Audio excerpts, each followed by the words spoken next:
Welcome back, guys. In this episode we're going to be doing the inside of the garage. This is starting to get to the fun bit. Get the walls insulated, get some lights up, the walls sheeted and flooring down, etc, etc, and start making it a usable workspace. So stay tuned.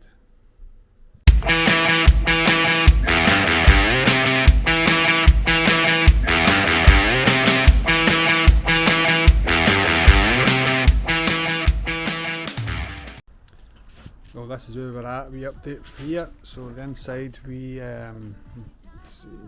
yesterday our job got cancelled, so we come in here. The cameras weren't ready then, so basically my dad started insulating the walls round about. A couple of issues. Still got a couple of bits in the roof to do outside, so there was a little bit of water just running down this stick here, so we left the insulation off that. But as you can see in here, it's pretty dark, so got the lights, some LED strip lights just rigged up, so we're going to get them screwed to the ceiling, get some power to them to give us some light to work in. We've got the insulation to do it, and then we've got this foam board, insulated board to put in front of it.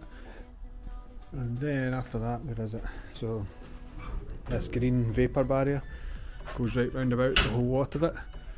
And then we've got sticks to put in front, so a little vertical stick down every strap there, and then we'll sheet it with MDF. That's a big pile of wood at the bottom there. So once that's done, that'll give us some walls, and there's also a pile of timber down here that will be used to build the dividing wall up the middle and the little room at the back here. So loads to do, but yeah, first things first, we need to get these lights up.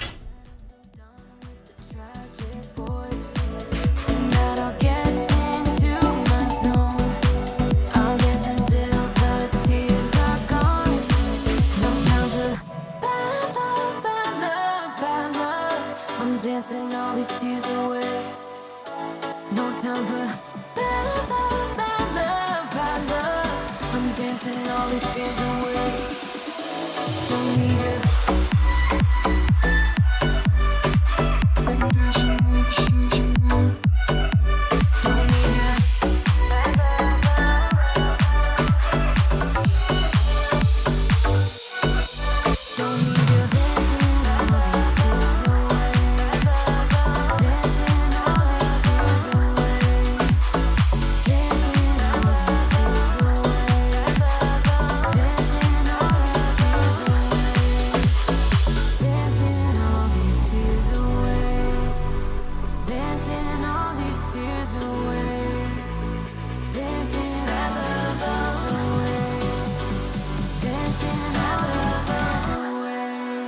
Time for bad love, bad love, bad love. I'm dancing all these tears away. No time for bad love, bad love, bad love. I'm dancing all these fears away. Don't need you. Bad love, bad love, bad love. No time for bad love, bad love. Well, that's not too shabby for a day's work, not even a hard day's work. It certainly brightens the place up. Still got this piece to do, but I need to turn the power off, which will put the place in darkness. Take the electrics and stuff off the wall, get that bit on. Do that in the morning maybe, and then we'll get the barrier on, the vapour barrier, green plastic sheet, and then we'll do the strapping on the walls. Once the strapping's done, we need to run the wires for the electrics, so we'll see when we get done tomorrow. I might have to go back to actual work tomorrow for the rest of the week, so we'll see how we go on. But for just now, it's certainly looking a lot brighter and it's nicer to work in.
Right, so I'm on my own today. I'm going to get some of the electrical wiring put in before we sheet all the walls. So I'll just have a wee talk through what we're doing. So on this wall beside the door, that's where the main kind of consumer unit's going to be. Now, stupidly, I have not run my main cable into the building yet. So just now, there was always an extension cable ran from the garage. That's this black cable here. That's what we always took power off, and which probably ultimately made me never run the main cable because we always had power. So at the moment the doors and the lights are currently running off that extension cable, which isn't obviously the way we need to do it. So eventually I'll be bringing the main power cable down same route as this and then up this wall to the consumer unit. So today I'm going to run some 2.5mm cabling just to round about the whole building where I want sockets. I'm going to maybe put in a dozen sockets just so there's always power wherever we need it. Over this side is going to all be storage anyway, so they'll never really get used, but just in case you need power somewhere, it's there. And we'll run some cables along this wall and along down this wall where that's going to be, just so that they're here when we build the wall next. So yeah, that's for the sockets. They'll be on one kind of trip switch, and then I'll have another trip switch for the doors, the two doors and the outside electric gate. I'll have them on a second one, and a third one for the lighting. Now the lighting just now, we're on a junction box up here, running just to a plug. Now these are just temporary lights, as I said maybe earlier on. I'm going to do this ceiling after the winter just to make sure there's no leaks in it. I don't want to cover it up and then end up there's a leak somewhere, I need to fix it. So I'm going to leave it open for the time being, so all the wiring goes to a junction box at the moment. That will stay up there, and I'll run a feed from our main board onto a switch and then up to this junction box, and then we'll take any new wiring that's going for the new lights from that in the future. So yeah, one more bit of wiring will be for the outside lights. I'm going to put some sensor lights, so I'm going to run it up this wall, and just up at this corner I'll just poke the wire outside, and then I can connect on the outside for the rest of the lights. So as I say, I am on my own today, so I'm just going to stick some music on and just get on with it and get as much done as possible. Here we go.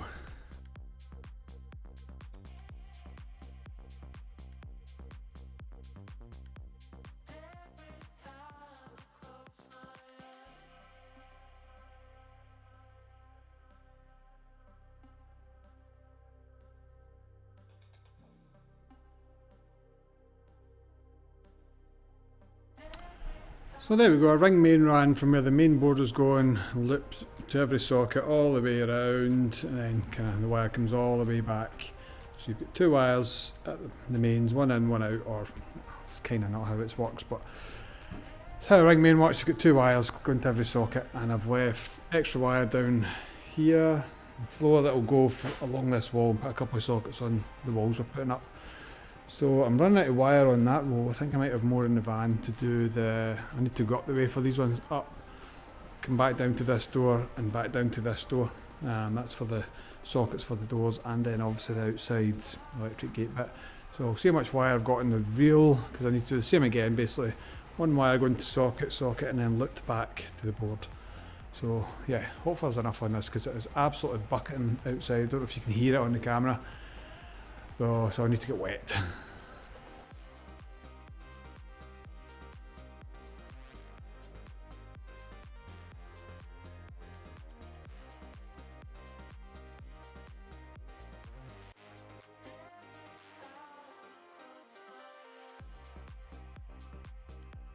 Right, quick little update before I go and get my lunch. So I've got my wire that will come from a switch here, a spur switch, that will go up, that will control my outside lights. So the wiring's up there, and I'll take it outside, connect it to the lights. They'll be on a sensor. So if any walking up the guys, they'll come on. And the other lights that are connected up to the junction box up here. So I've tacked wire up there for the meantime. I can sort that out once we decide what we're doing with the ceiling.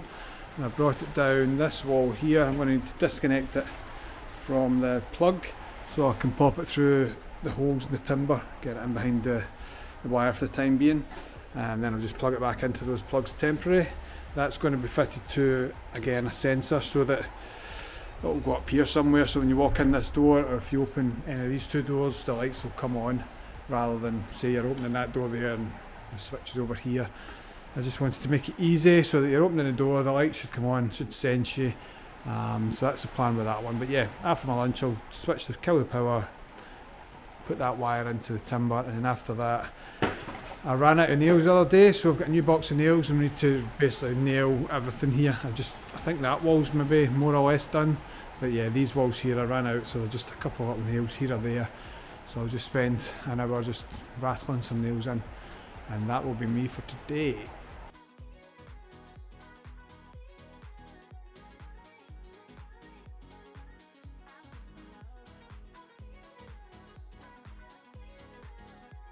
Well, that's it all nailed up, and yeah, it's a bit of an effort. I think I broke a sweat there.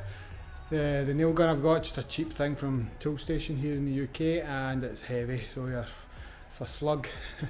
Really is trying to get all those nails in, but that's it all nailed up, so we're ready for the sheeting.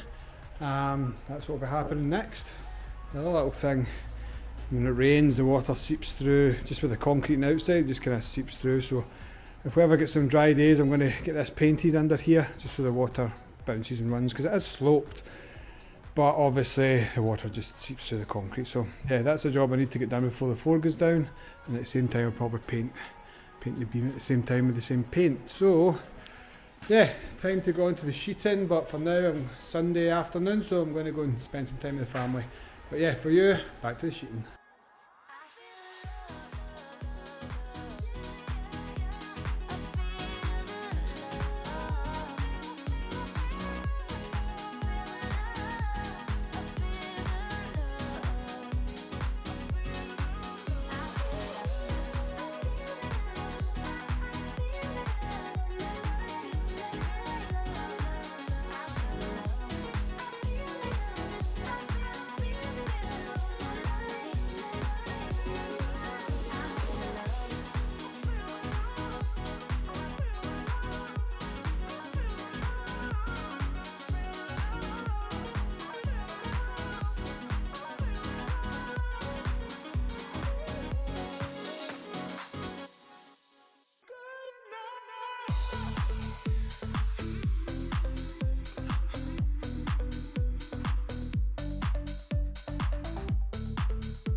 Okay, it is now 3 days later, and I have got 3 coats of paint on all this place, even round the corner here. So the only bit we haven't done is in this little room in here because we've got a lot of stuff getting stored. So I then came up with an idea that I wanted the bottom half a darker colour, so I went with dark grey. I thought I had loads of white paint left, and I thought, can you get paint dye? So I bought this paint dye. Now look at the size of it, it's tiny. I got it from Amazon. I never really looked at the size. I just went, oh, paint dye. Next day delivery, bought it. No idea how much it'll mix up. I really need a full tub of the colour so I can give it 2 or 3 coats. So yeah, follow me along as we put this in and see what colour we get.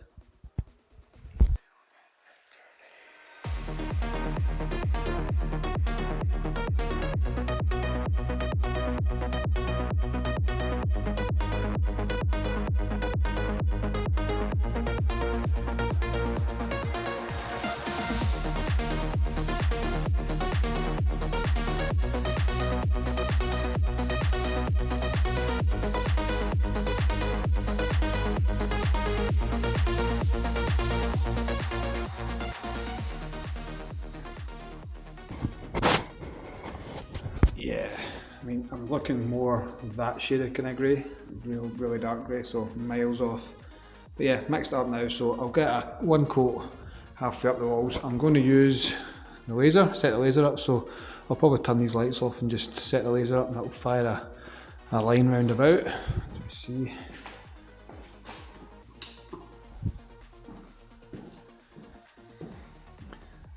I've set a line just below the sockets.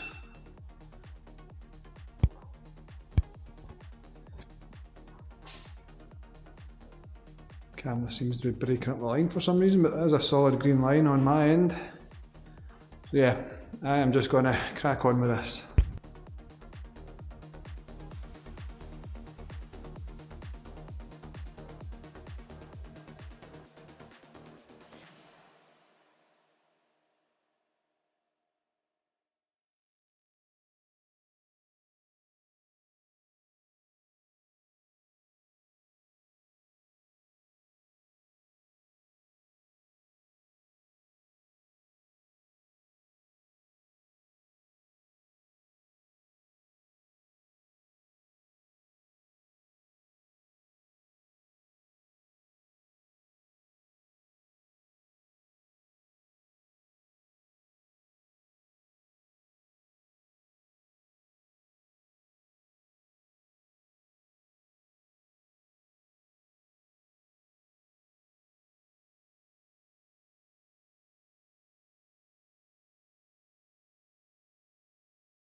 and I don't, and I don't, and I don't.